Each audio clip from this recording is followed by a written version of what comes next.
Bom dia, turminha, tudo bem com vocês? Me acompanhem lá no livro didático, disciplina de língua portuguesa, página 15.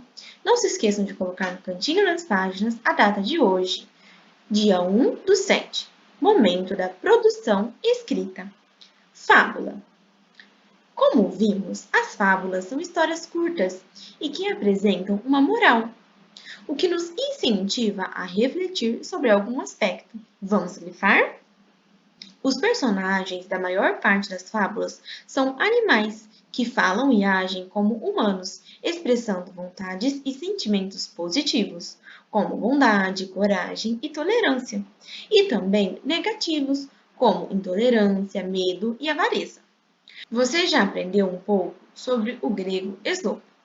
Além dele, um outro importante fabulista foi o francês Jean de La Fontaine. No Brasil, Monteiro Lobato e Milor Fernandes são dois importantes autores que também escreveram ou adaptaram fábulas, conhecendo o gênero. Agora nós iremos falar sobre as características que permeiam o gênero fábula, ou seja, são algumas características que estão presentes nos textos fabulosos, ok? É um texto narrativo. Geralmente, divide-se em apresentação, que é a situação inicial, conflito, que é o acontecimento, clímax, que é o ponto mais alto da história, e um desfecho, que é o fim. De modo geral, apresenta personagens do mundo animal com características humanas. É um texto curto. O narrador da história não participa dos acontecimentos, ou seja, não é um personagem, é apenas um observador. Apresenta uma lição de moral, um conselho ou um ensinamento. Na maioria das vezes, o tempo dos acontecimentos é passado e são usadas expressões como um certo dia, em uma tarde de outono, certa vez, etc. Está indicando que é um fato que já aconteceu. Você sabia que em uma fábula podem também aparecer diálogos? Esses diálogos recebem o nome de discurso direto. O discurso direto é a fala da personagem, geralmente acompanhada de travessão. Vamos grifar? Exemplo. Vendo que seu companheiro vivia pobremente de raízes e ervas, o rato da cidade convidou-o a ir morar com ele. Veja só que agora irá aparecer a fala do personagem. Tenho muita pena da pobreza em que você vive, disse. Venha morar comigo na cidade e você verá como lá a vida é mais fácil. Também há o discurso indireto. O discurso indireto é a reprodução da fala da personagem, ou seja, o narrador conta o que foi dito. Veja como o diálogo anterior ficará no discurso indireto. Antes disso, vamos grifar. Vendo que seu companheiro vivia pobremente de raízes e ervas, o rato da cidade convidou-o a ir morar com ele, comentando que tinha muita pena da pobreza em que ele vivia e que a vida na cidade era mais fácil. Observe agora a divisão da fábula a seguir, escrevendo suas partes nos quadros correspondentes. A cigarra e a formiga. A cigarra passou o verão cantando enquanto a formiga juntava seus grãos. Então, meus amores, essa primeira parte, nós estamos falando de qual parte da fábula? Aqui se trata da apresentação, do conflito, do clímax ou do desfecho? Qual das partes nós devemos colocar aqui? Aqui nós devemos colocar que é a apresentação. Por quê? Porque aqui é a situação inicial da fábula, certo? Quando chegou o inverno, a cigarra veio à casa da formiga para pedir que lhe desse o que comer. Então, aconteceu o que aqui? Houve um acontecimento, um conflito, certo? Então, que parte da fábula que nós estamos falando? Nós estamos falando sobre o conflito. A formiga, então, perguntou a ela: E o que é que você fez durante todo o verão? Durante o verão eu cantei, disse a cigarra. Então, aqui, o que está acontecendo?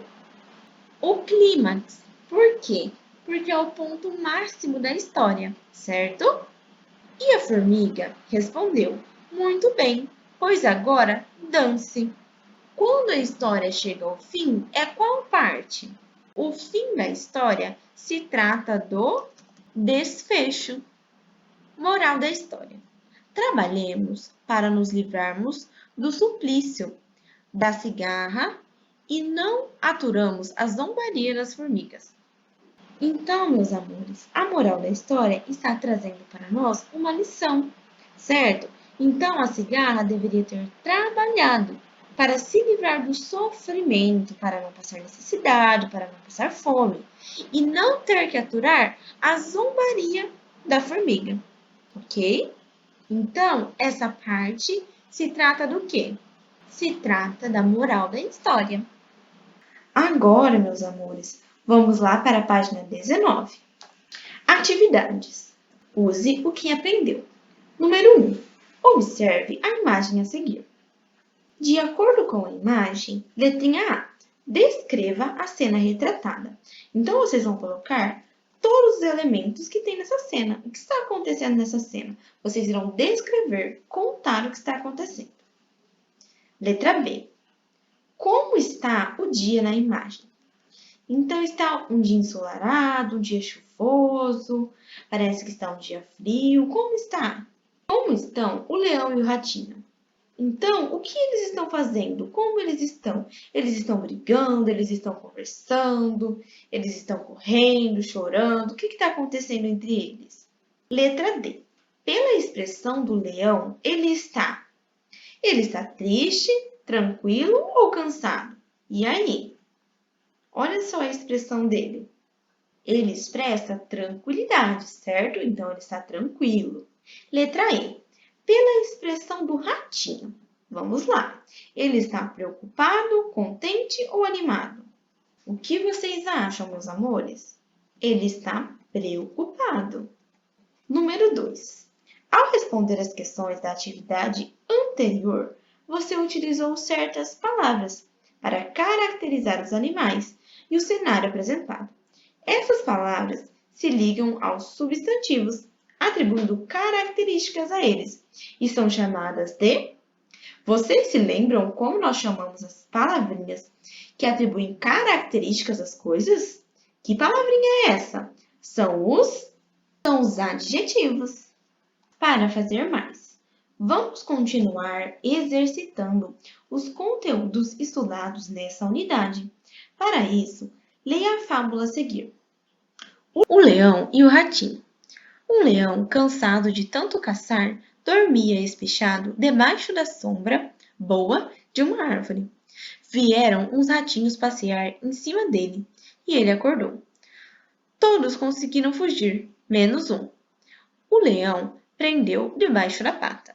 Tanto o ratinho pediu e implorou que o leão desistiu de esmagá-lo e deixou que fosse embora. Algum tempo depois, o leão ficou preso na rede de uns caçadores. Não conseguindo se soltar, fazia a floresta inteira tremer com seus urros de raiva. Nisso apareceu o ratinho e com seus dentes afiados roeu as cordas e soltou o leão. Moral: uma boa ação ganha outra. Ou seja, que lição traz para nós essa fábula? Que boas ações geram boas ações. Número 3. Depois de ler o texto, responda as seguintes questões. Letra A. Quem são os personagens principais? Então, quem são os personagens dessa história? Letra B. Há discurso direto, ou seja, um diálogo nessa fábula? Aparece a fala dos personagens? Sim ou não? Letra C. Copie 3 verbos que foram usados no passado. Ou seja, 3 palavrinhas que indicam que essa fábula foi contada indicando um acontecimento. Vamos lá procurar? O verbo indica uma ação, ou seja, alguma coisa que os personagens fizeram, mas também que indica passado, ou seja, algo que já aconteceu. Algumas palavrinhas podem ser dormia, que é uma ação do leão que já aconteceu. Vieram, que é uma ação dos ratinhos que também já aconteceu. Acordou, também é uma ação do leão que já aconteceu, certo? E assim por diante. Na número 4, vocês irão explicar a moral da fábula O Leão e o Ratinho. Então, o que vocês entenderam da moral da história? Que lição essa história traz, certo? É o entendimento de vocês sobre a moral da história. Número 5. Marque todos os adjetivos desse período. Um leão, cansado de tanto caçar, dormia debaixo da sombra boa de uma árvore. Então, vocês irão procurar todas as palavrinhas que indicam características, certo? E podem circular. E em seguida, copie na linha de baixo. Número 6. Releia. Algum tempo depois, o leão ficou preso na rede de uns caçadores. Que adjetivo você daria para o leão? Agora, escreva uma nova frase utilizando o adjetivo que você copiou, transformando em um substantivo. Mais um desafio. Separe as palavras em sílabas, depois classifique-as considerando o número de sílabas de cada uma. Por exemplo, na letrinha A, nós iremos separar em sílabas a palavrinha caçadores. Prontinho! A palavrinha caçadores tem quantas sílabas? 1, 2, 3, 4. Então, ela é uma palavrinha monossílaba, dissílaba, trissílaba ou polissílaba? Muito bem, é uma palavrinha polissílaba.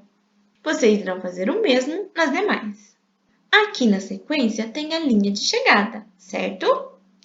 Meus amores, mandem foto para a Pro das atividades realizadas. Qualquer dúvida, eu estou à disposição. Um beijo!